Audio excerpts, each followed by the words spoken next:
here. And leading from it will be your lymphatic. On the sides will be your portal quiet. Ito lang po maganda. Okay, so this is the portal quiet. Why do we call it as portal quiet? Because we have three structures to identify. One vein, one artery, and one duct. Okay, focus it in my power.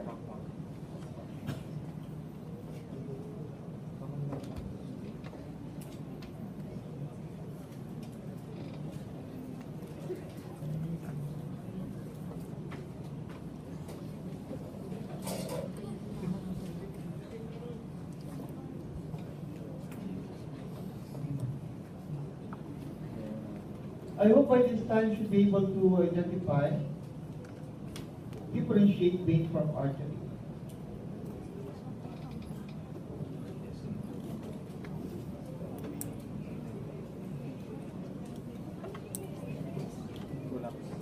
Hindi po masyadong differentiate yung vein from artery. But remember, the rule, mas muscular ang artery kaysa sa vein. Within the portal quiet, you will notice that the vein is larger. This is the portal vein here. This is your hepatic artery, and the duct we call it as your bile duct. So again, portal vein, hepatic artery here, and the bile duct. Focus po tayo iba.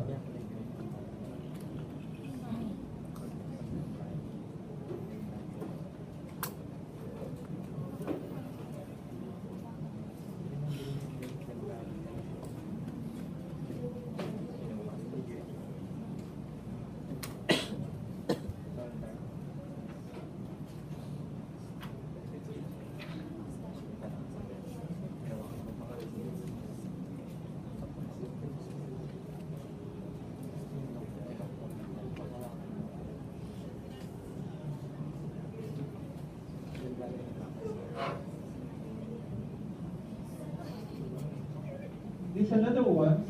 Okay. This is your portal vein here. This is your bile duct, and you have your hepatic artery. The bile duct is lined by simple ovoidal. Ano pa tayo?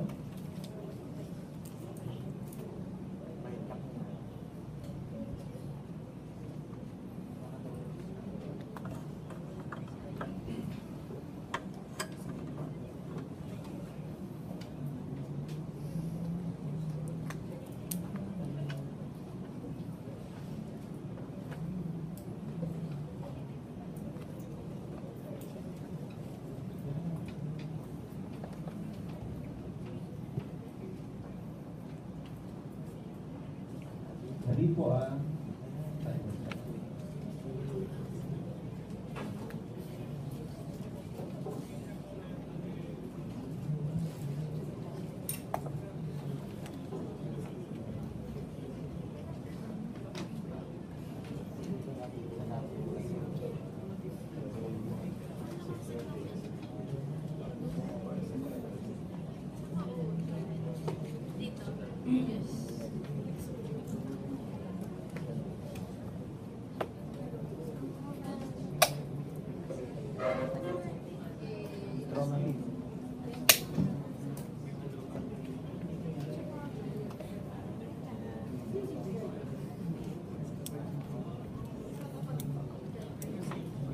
We're both waiting.